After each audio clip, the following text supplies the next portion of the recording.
So once again welcome back to the channel. और आज जो है पार्ट 2 करेंगे जेंडर रिलीजन कास्ट का। ऑलरेडी इसमें हम लोगों ने जेंडर वाला टॉपिक देख लिया है। आज क्या है कि हम लोग इसका जो रिलीजन एंड कास्ट जो है, यानी page number 8, religion communalism and politics, इसको देखने की कोशिश करेंगे। देखो, रिलीजन जो है ना, जेंडर से थोड़ा अलग तरीके से देखा जाता है। कारण क्या है कि जेंडर सिर्फ 2 या 3 होते हैं, like male female and transgenders, but religions बहुत सारे होते हैं। या फिर कास्ट वगैरह भी देखी जाए तो वो भी बहुत सारी होती है। तो ऐसे में क्या है कि कास्ट के अंदर डाइवर्सिटी तो ज़्यादा होती नहीं, सॉरी, रिलीजन के अंदर डाइवर्सिटी जो है काफ़ी ज़्यादा होती है। जेंडर के अंदर उतनी ज़्यादा डाइवर्सिटी नहीं है। तो रिलीजन को जो है बैलेंस करके चल पाना एक थोड़ा सा ज़्यादा चैलेंजिंग टास्क है। कहीं ना कहीं अभी बात की जाए पूरे वर्ल्ड ऑर्डर की, तो इसमें क्या है कि कुछ लोगों ने अपने जो है विचार दिए हैं। अक्सर क्या होता है कि जेंडर डिफरेंसेस जो होते हैं, लाइक मेल फीमेल और ट्रांसजेंडर, इसमें अगर कैटेगराइज करें तो उसमें जितना ज़्यादा प्रॉब्लमेटिक सिचुएशन क्रिएट होती है, उससे कहीं ज़्यादा रिलीजन वाले में क्रिएट हो जाती है। क्योंकि एक दो रिलीजन नहीं है, हज़ारों लाखों की संख्या में रिलीजन है। तो कुछ कंट्रीज़ क्या है, वो एज नेशनल या ऑफिशियल रिलीजन जो है अपने देश का एक बना लेते हैं। जैसे सऊदी अरेबिया में इस्लाम है, पाकिस्तान में भी इस्लाम जो है ऑफिशियल रिलीजन है। वहीं अगर ब्रिटेन में बात की जाए तो वहाँ पर भी उसका क्रिश्चियनिटी है। बट इंडिया जैसे देश या यूएसए या फ्रांस, इस तरीके के देशों में देखोगे तो यहाँ कोई यहाँ का ऑफिशियल या नेशनल रिलीजन नहीं है। यहाँ पर सारे ही रिलीजन की जो है कहा जाता है कि सब कोई बराबर आपस में रहेगा। तो ये थोड़ा सा सिनारियो क्या है, अगर यहाँ गांधी जी के कुछ वर्ड्स को देखा जाए ना, यहाँ पे मेंशन है। उन्होंने कहा था कि रिलीजन जो है ना, उसको पॉलिटिक्स से सेपरेट नहीं किया जा सकता। अब इसका मतलब ये नहीं है कि राजनीति करने में हमको रिलीजन जो है वो उसको इन्वॉल्व करना है, नहीं। इसका मतलब ये था कि रिलीजन वॉज, इनका मतलब ये था कि religion was not any particular religion like Hinduism और इस्लाम।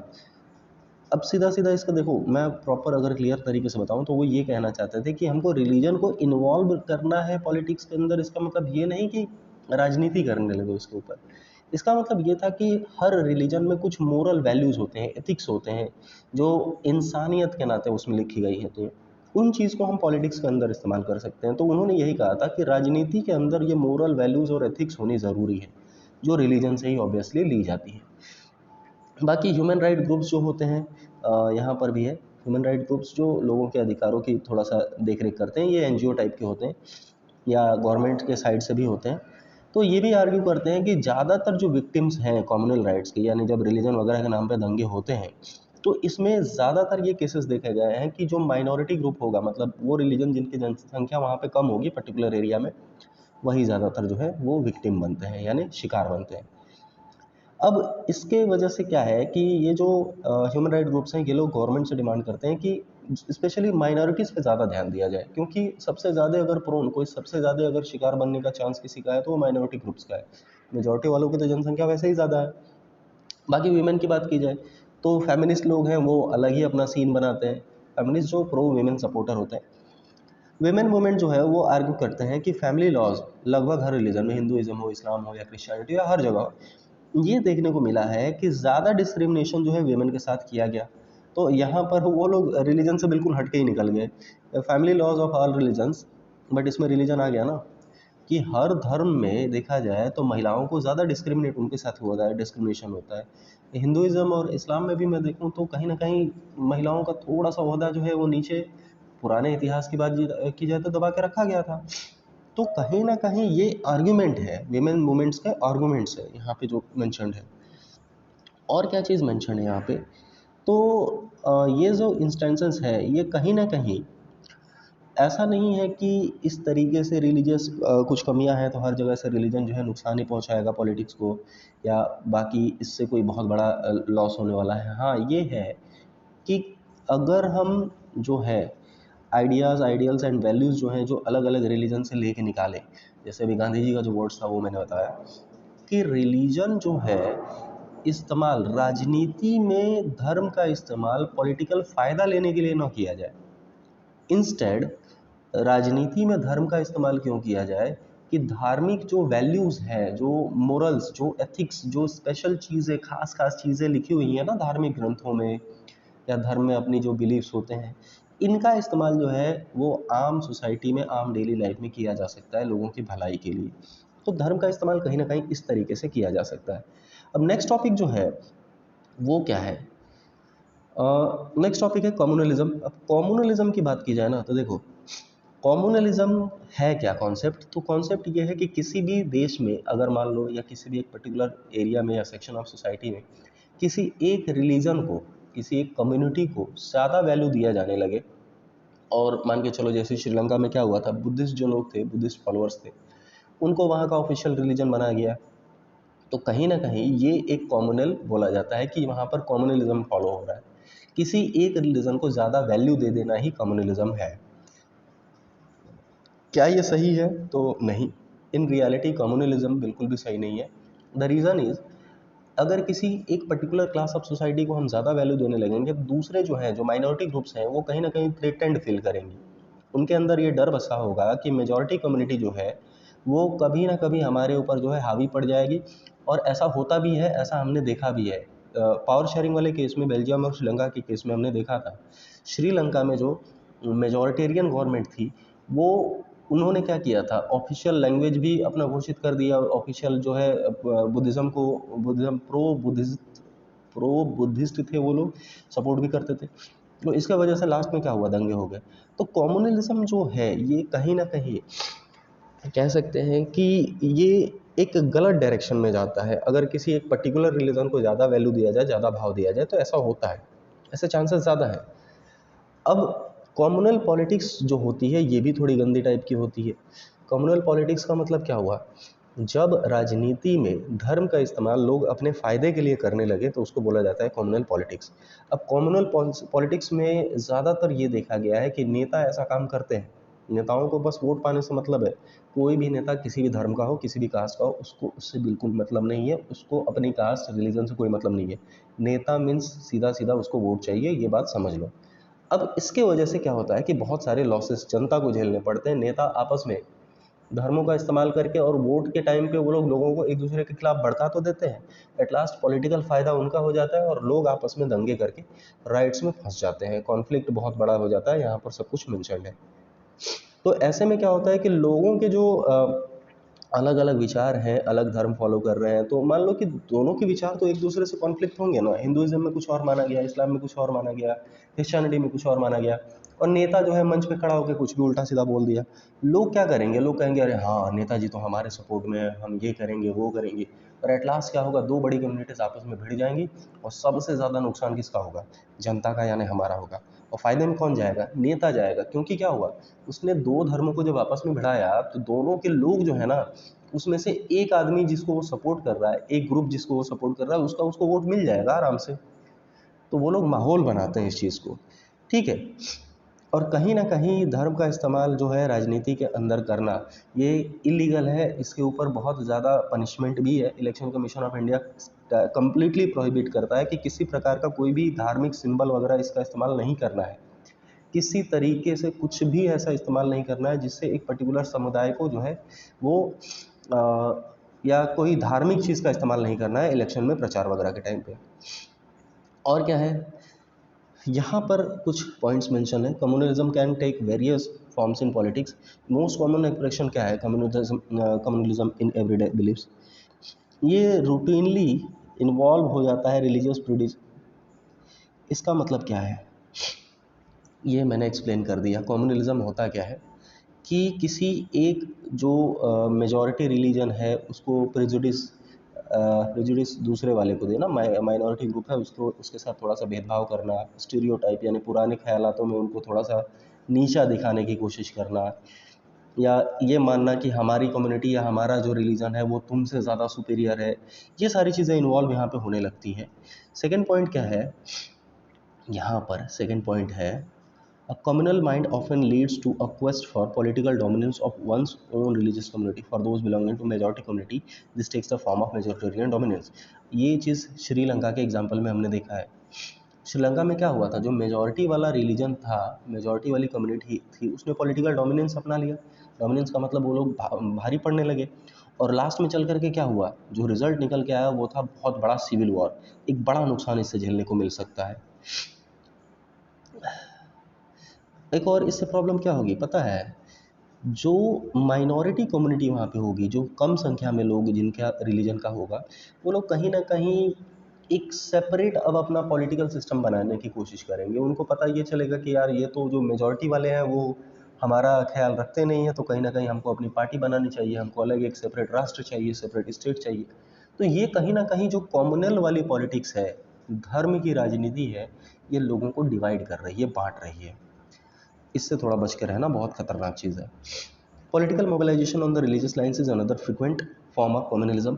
ये मैंने अभी बताया कि सिंबल्स या फिर बाकी इस टाइप के कोई भी रिलीजियस चीज़ें का इस्तेमाल पॉलिटिकल जो नेता होते हैं, पार्टीज़ होती हैं, वो करती हैं, और इससे वो लोग अपना ही फ़ायदा करते हैं, बट कहीं ना कहीं नुकसान जो है हम जनता का होता है।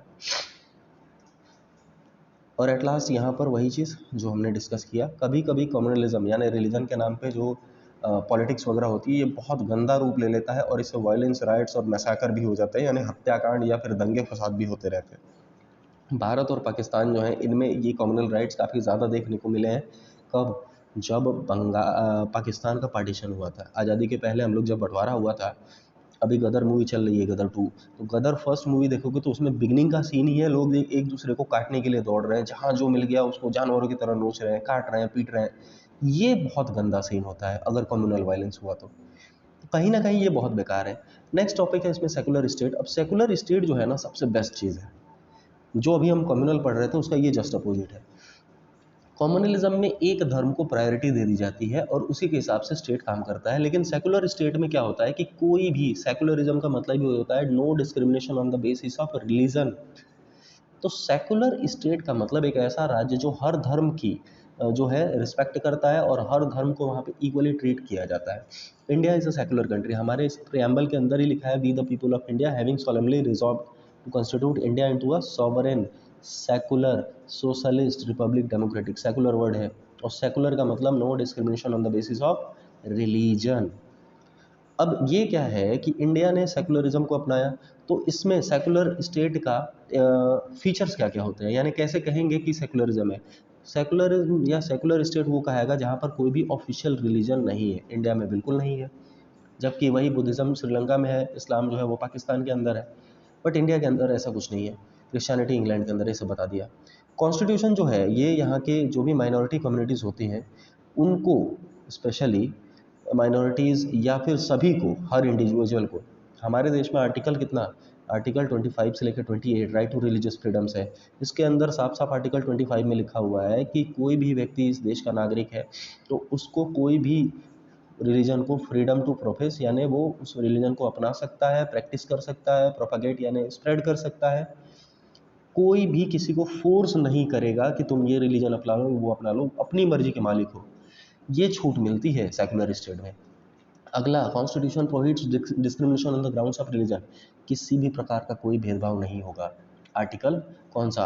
आर्टिकल 15।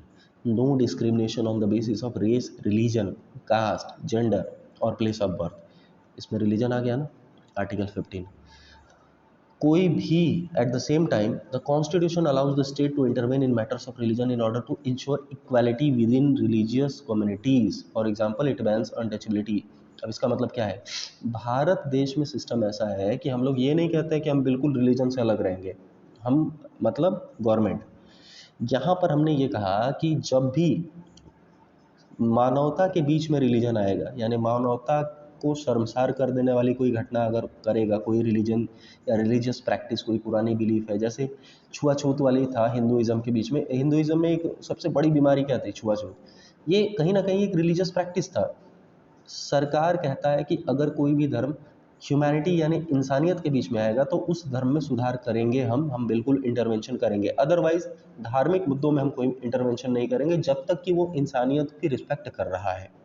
मतलब ज़रूरत पड़ने पर गवर्नमेंट या कोर्ट्स यहाँ के इंटरफेयर कर सकते हैं। अब ये जो चीज़ है ना कहीं एक देश को बहुत ज़्यादा स्ट्रांग बनाती है। अगर एक देश के अंदर हर कम्युनिटी, हर माइनॉरिटी, मेजॉरिटी, सबका रिस्पेक्ट किया जाए, उनके रिलीजन का रिस्पेक्ट किया जाए, तो वो देश अच्छे से ग्रो भी करेगा। और कहीं ना कहीं ये बेटर है उस देश की यूनिटी के लिए, वो देश बहुत ज़्यादा यूनाइट रहेगा। रही बात कास्ट एंड पॉलिटिक्स की, तो कास्ट एक बहुत बुरा, कह सकते हैं कि दाग लगा हुआ है इंडिया के हिस्ट्री के ऊपर। कास्ट के वजह से ही इंडिया में बहुत सारे सोशल डिविजन्स बने, और इसके वजह से क्या होता है कि कहीं ना कहीं आज भी जो दाग लग गया, जो चोट हमारे इतिहास में लगी, हमारे इंडियन हिस्ट्री के ऊपर, कास्ट वाला सिस्टम, ये आज भी हमको रुलाता है। आज भी देखोगे तो सोसाइटी में बहुत सारे डिविजन्स हैं। वर्ण सिस्टम में ही कास्ट का डिवीजन हुआ था, ब्राह्मण क्षत्रिय वैश्य शूद्र। ठीक है, ब्राह्मण क्षत्रिय वैश्य और शूद्र, इसमें शूद्रों के साथ बहुत ज़्यादा बुरा व्यवहार किया गया था। तो ये सारी चीज़ें जो है ना, कास्ट में शुरुआत कैसे हुई? शुरुआत में तो ये छोटा सा डिवीज़न बना, बाद में क्या हुआ कि लोगों को ना उनके काम के हिसाब से बांट दिया गया।